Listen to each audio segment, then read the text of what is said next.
اعوذ باللہ من الشیطان الرجیم بسم اللہ الرحمن الرحیم لقد انزلنا الیکم کتابا فیہ ذکرکم افلا تعقلون صدق اللہ العظیم۔ محترم حضرات، قرآن کریم ہم سب کا دستور حیات ہے۔ قرآن کریم ایک زندہ کتاب ہے۔ قرآن کریم ہماری ترقی، بلندی اور سربلندی کے لیے بھیجا گیا ہے۔ قرآن کریم آسمانی 4 کتابوں میں آخری کتاب ہے۔ اب قیامت تک دنیا میں کوئی کتاب قرآن کریم کے بعد آنے والی نہیں ہے۔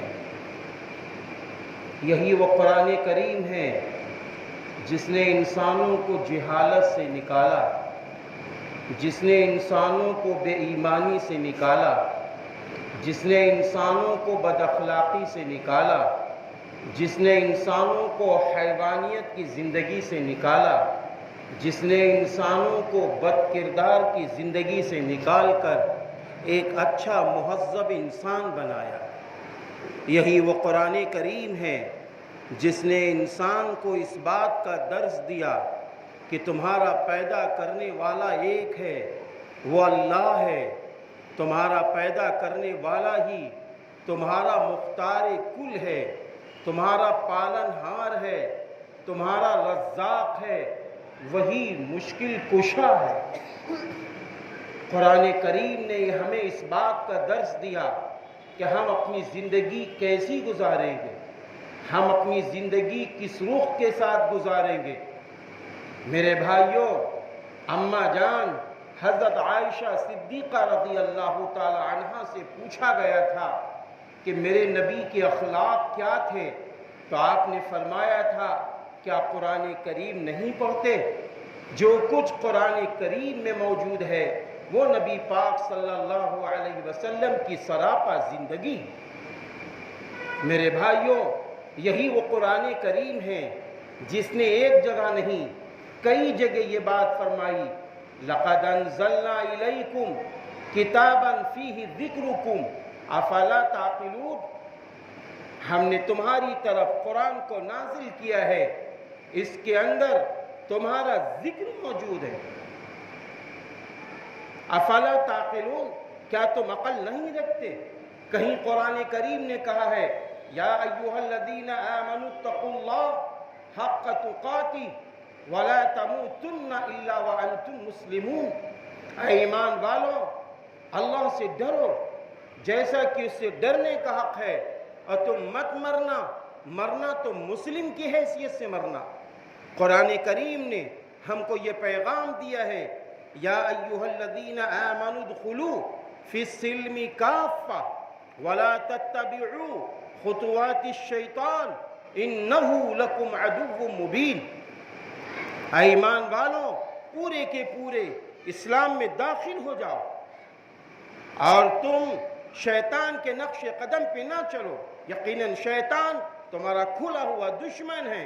ان الشیطان لکم عدو مبین۔ میرے بھائیوں، یہی وہ قرآن کریم ہے جس نے صاف صاف کہا ہے وَمَنْ أَحْسَنُ قَوْلًا مِّمَّنْ دَعَا إِلَى اللَّهِ وَعَمِلَ صَالِحًا وَقَالَ إِنَّنِي مِنَ الْمُسْلِمِينَ۔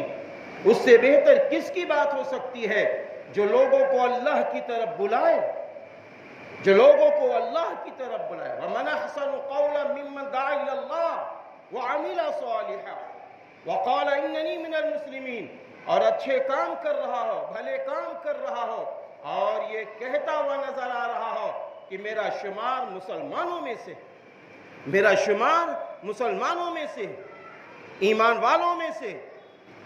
یہی وہ قرآن کریم ہے جس نے صاف صاف واضح طور پر فرمایا اِنَّا نَحْنُ نَزَّلْنَا الذِّكْرَ وَإِنَّا لَهُ لَحَافِظُونَ، کہ یقیناً ہم نے ہی قرآن کریم کو نازل کیا ہے، ہم ہی اس قرآن کریم کی حفاظت کرنے والے ہیں۔ میرے بھائیوں، تاریخ شاہد ہے کہ رسول اللہ صلی اللہ علیہ وسلم نے صحابہ کرام رضی اللہ عنہم اجمعین کے سامنے یہ بات بھی رکھ دی تھی، یہ بات بھی فرما دی تھی کہ دیکھو یہ قرآن کریم اگر اس سے جڑ گئے تو یہ تمہیں کہیں نہیں چھوڑے گا، اگر تم اس سے جڑ گئے یہ تمہیں جنت میں پہنچا کے رہے گا۔ میرے بھائیوں، حدیث پاک میں ہے کہ قیامت کے دن یہ قرآن کریم اللہ سے جھگڑا کرے گا اس وقت پر جب پڑھنے والا، قرآن کا پڑھنے والا، قرآن کا سمجھنے والا، قرآن پر عمل کرنے والا جب اس دنیا سے جائے گا تو معلوم ہے اللہ کے وہاں اللہ نہ کرے کسی برے اعمال کی وجہ سے اگر جہنم کی طرف جانے کا حکم ہوگا تو یہ قرآن اللہ سے جھگڑا کرے گا، یہ قرآن کہے گا اے اللہ یہ راتوں میں قرآن پڑھتا تھا، یہ تہجد میں قرآن پڑھتا تھا، اے اللہ یہ قرآن سے محبت کرتا تھا، اے اللہ یہ سمجھ کر قرآن پڑھتا تھا، اے اللہ اسے جہنم سے بچا، جنت میں داخل فرما۔ میرے بھائیوں، یہی وہ قرآن کریم ہے کہ نبی پاک صلی اللہ علیہ وسلم نے فرمایا قرآن کریم کا ایک حرف پڑھو گے تو 10 نیکیاں ملیں گی، 10 نیکیاں ملیں گی۔ میرے بھائیوں، یہی وہ قرآن کریم ہے۔ آپ صلی اللہ علیہ وسلم نے آگے فرمایا کہ الف لام میم، اگر آپ الف لام میم پڑھتے ہیں یہ ایک حرف نہیں ہے، یہ 3 حرف ہیں، ہر حرف کے بدلے آپ کو 10 نیکیاں ملیں گی۔ یہی وہ قرآن کریم ہے جس کے متعلق رسول اللہ صلی اللہ علیہ وسلم نے یہ بات ارشاد فرمائی تھی، فرمایا کہ دیکھو قرآن کریم، یہ قرآن کریم اگر اٹک کر پڑھو گے تو تمہیں ڈبل اجر ملے گا۔ اس لیے میرے پیارے مسلمانوں، قرآن کریم کے متعلق سب سے پہلا پیغام یہ ہے کہ ہم روزانہ قرآن کریم کی تلاوت کریں، بلا ناغہ قرآن کریم کی تلاوت کریں۔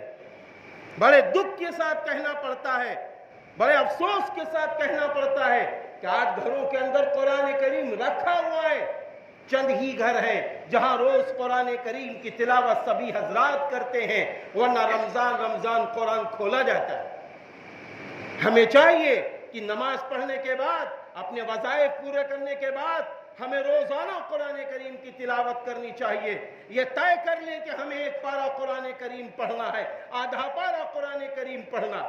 اور دوسرا کام یہ ہے قرآن کریم کو ترجمے کے ساتھ بھی پڑھو، کیونکہ جب تک ہم قرآن کو ترجمے کے ساتھ نہیں پڑھیں گے تب تک نفع نہیں ملے گا۔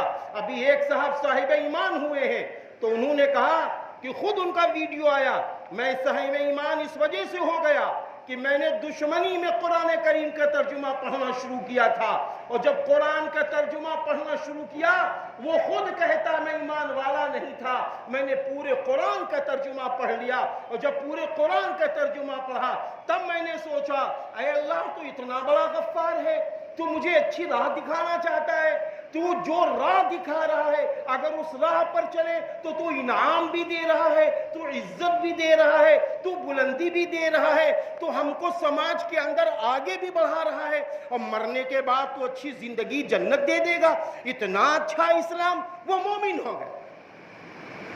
میرے بھائیوں، اس لیے ہمیں ترجمے کے ساتھ قرآن کریم پڑھنا ہے، اور اسی کے ساتھ ساتھ جو پڑھ رہے ہیں اس کو تفسیر کے ساتھ بھی پڑھ لیں اور عمل کرنے کی نیت سے پڑھیں، ہمارا عمل بھی ہو قرآن کریم پر، کیونکہ آپ صلی اللہ علیہ وسلم نے فرمایا تھا صحابہ میں جا رہا ہوں 2 چیزیں چھوڑ کر جا رہا ہوں، ایک قرآن کریم اور دوسرے میں اپنی زندگی یعنی سنت رسول صلی اللہ علیہ وسلم۔ آگے فرمایا جب تک تم ان دونوں کو پکڑے رہو گے گمراہ نہیں ہوگے۔ میرے بھائیوں، صحابہ کرام رضی اللہ عنہم اجمعین، تابعین، تبع تابعین، علماء اعظام نے ہمیشہ اس پر عمل کیا ہے، آج وہ ترقی کی راہ پر آج بھی گامزن۔ اس لیے ہم کو قرآن کریم سے جڑنا ہے۔ ہم دکان پر بیٹھے ہوئے ہیں، ہماری دکانوں پر پہلے کیا تھا ہم نے خود دیکھا ہے، چھوٹے چھوٹے تھے ہم لوگ، کارخانے، ہم گلی گلی پہلے جاتے تھے ڈکن بیچنے کے لیے، کارخانوں میں نکلتے تھے، وہاں قرآن کریم پڑھا جا رہا ہے، وہاں قرآن کریم کی کیسٹیں لگی ہوئی ہیں۔ آج تو عجب حال ہے، جب قرآن کریم کی کیسٹیں بجتی تھی، گھروں میں عورتیں قرآن پڑھتی تھی، وہ خیر آباد کچھ اور تھا، لیکن آج وہی خیر آباد کروڑوں نہیں اربوں خربوں میں بدل گیا ہے، لیکن قرآن ہم سے جاتا رہا۔ جس قرآن کی بدولت، جس نماز کی بدولت، جس اللہ کے اوپر ایمان لانے کی بدولت اللہ نے عزت دی، اچھے اچھے گھر بنا دیے، کیا یہی وہ خیر آباد نہیں ہے جن کو لوگ پہلے کہتے تھے فلاں جگہ نکل گئے، یہ ویران یہ ویران؟ جب لوگوں نے قرآن پڑھنا شروع کیا، اللہ اور رسول کے فرمان پر چلے، خیر آباد کی آبادی بڑھتی گئی۔ یہی وہ خیر آباد ہے، بڑی بڑی بلڈنگیں نظر آ رہی ہیں اور بڑے بڑے دانشور نوجوان نظر آ رہے ہیں، پڑھے لکھے نوجوان لڑکے نظر آ رہے ہیں۔ یہی وہ خیر آباد ہے جہاں دیہات کے لوگ یہاں آ کر رہنا اور بسنا پسند کر رہے ہیں۔ یہی وہ خیر آباد ہے جس زمین کو لوگ لینا پسند نہیں کرتے تھے، آج اس زمین کے پیچھے میرے بھائی لاک ڈاک لگا ہوا ہے۔ یہی وہ خیر آباد ہے۔ یہ سب قرآن کریم کی بدولت ہے، یہ سب قرآن کریم کے جڑنے کی بدولت ہے، اس لیے ہمیں آپ کو قرآن کریم سے جڑنا ہے۔